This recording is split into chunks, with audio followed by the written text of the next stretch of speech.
previously on Stay in Your Lane. If the goal is low cost, maybe the closed room isn't the answer. I mean, the goal should be, someone fell off the load, or I got too many rejections. I got to handle these five loads.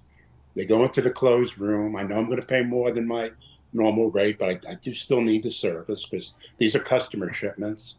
Again, I don't want to get hung up too much on the lowest cost. Yeah, cost is important. I get it, but you got to have service. And what Thomas said before, service seems to be a critical part of these closed rooms. So I think it comes back to the motives.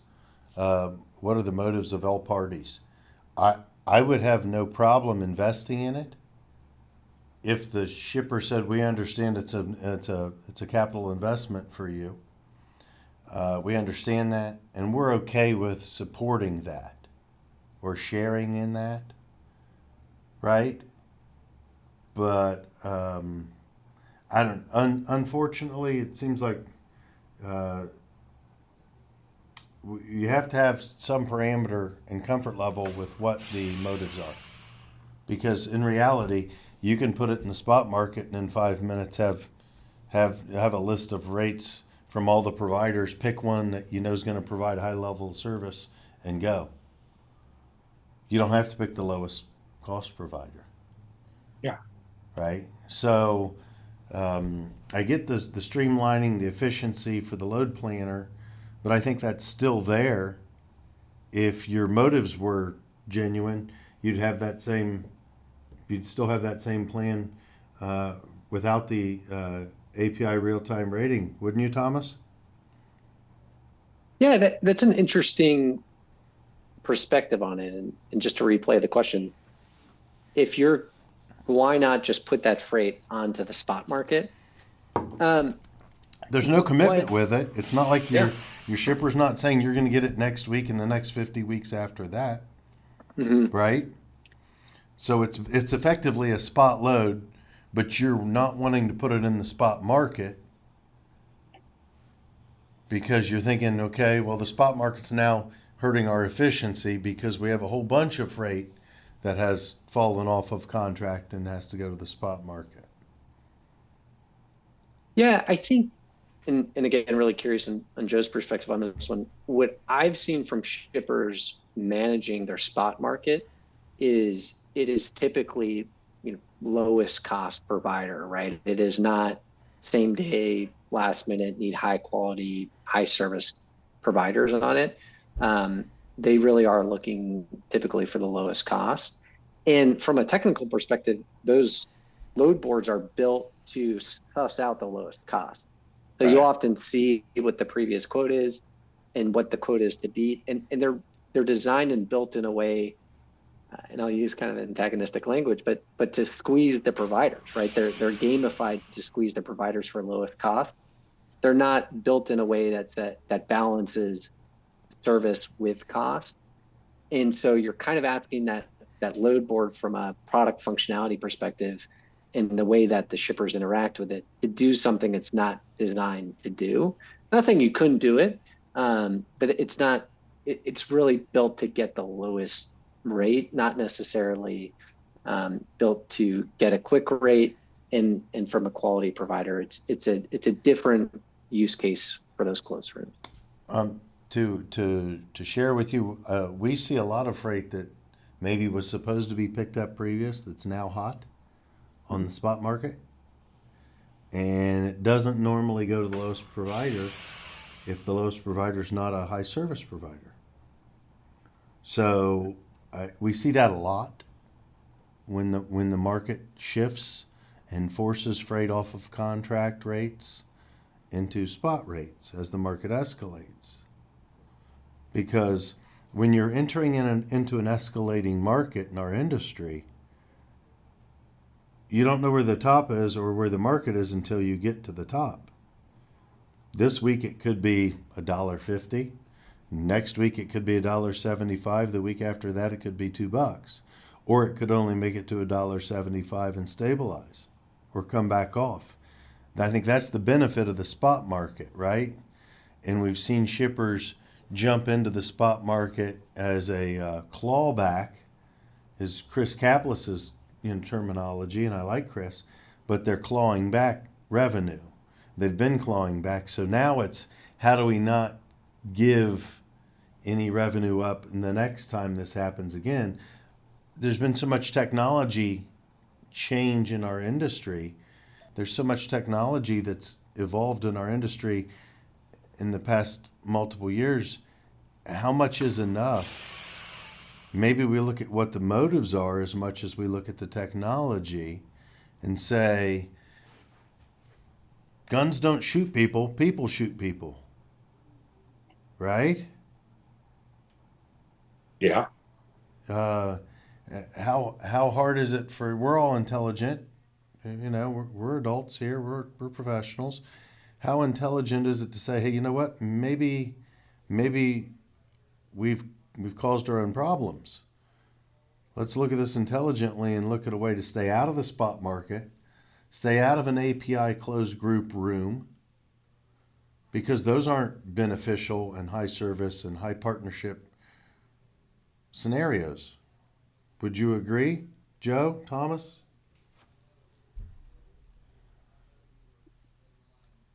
Well, from my shipper background, you've got different levels of freight. You've got different partners that you're dealing with. If you have loads that fall off the routing guide, you've got to do something with them, right? Absolutely. Spot market's there for that, right? The old days, you'd pick up the phone and call a broker or call one of your top carriers and maybe try to put the squeeze on them. Say, hey, I know you took 6 loads. I need you to take another one. Right. Well, again, that's too manual. Things are moving too fast now. So you need a mechanism to automate that, but still keep control, that you're not just doing business with Billy Budd Trucking that you have no idea who he is. So you need another layer. I agree with the layer concept that Thomas talked about earlier. I mean, you need something. So this seems like a reasonable solution to a problem, because again, you're always going to have stuff fall off a route guide, and you're going to get last minute loads, and you've got to handle them somehow. No, I agree. Thomas, what are your thoughts? Yeah, I think one thing to come back and clarify is, just as each of these shippers in your relationship with them is unique, so is their relationship with the TMS provider. So some TMS providers are going to meet this use case for fall off freight that's urgent and we need service, and they have a way in their spot board functionality to enable the shipper to quickly select who is a high quality provider, even though it's a different use case than going after lowest cost. From the TMS perspective, they of course want to drive revenue, which opens up the door for them to offer new functionality and a new product and a new revenue stream, often from the brokers, to build a use case that is built kind of again around that middle before the spot board. And so some TMS providers aren't offering these closed rooms, and that might be because they've already solved that middle ground to balance service and cost in their spot board functionality offered to the shippers. Right. So again, those relationships and use cases and motives, again, because you really have the TMS providers' motives as well, are different. But I again have seen a lot of success in, again, 5 or 10% of the relationships in those closed rooms. It's the right provider. The TMS provider is putting more functionality there to enable the shipper to balance those things that they don't typically build functionality for in the load board side. I totally get it. I get it from all sides. What I'm saying, and I want you guys to understand and our listeners to understand, is there's always going to be freight that you need help with here or there, when the market's escalating especially. Right now, when it happens, you don't have to reach far. Capacity is pretty well loose across the country in most areas. It's not tight on a regular basis, okay?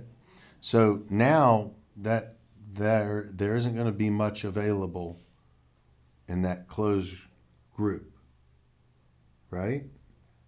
But when the market shifts and now there's more fallout or more volume or increased volume, I get the automation side. I think that's a key. But how is that different than just itemizing who your key players are from a service and a value perspective are, and putting the freight in the spot market? And when those key value players show up on something that you need, you accept their bid and you move forward. They don't make a capital investment. You're not adding another tool. I mean, we've seen a mass exodus from a lot of technology companies. The Convoy game that, fell and collapsed. Joe, we talked about it 18 months before it closed. Okay. Tech investment in the trucking industry hasn't been in all parts successful. It's struggled in a lot of respects. So we're now at a point where we say, hey, I want you to tell me if you're a shipper, my motives are genuine. You're a partner to me. Our motives are genuine. I want you to go and spend $30,000 or $40,000 integrating for API real-time freight rating, for real-time rating, and then no guarantee of any return.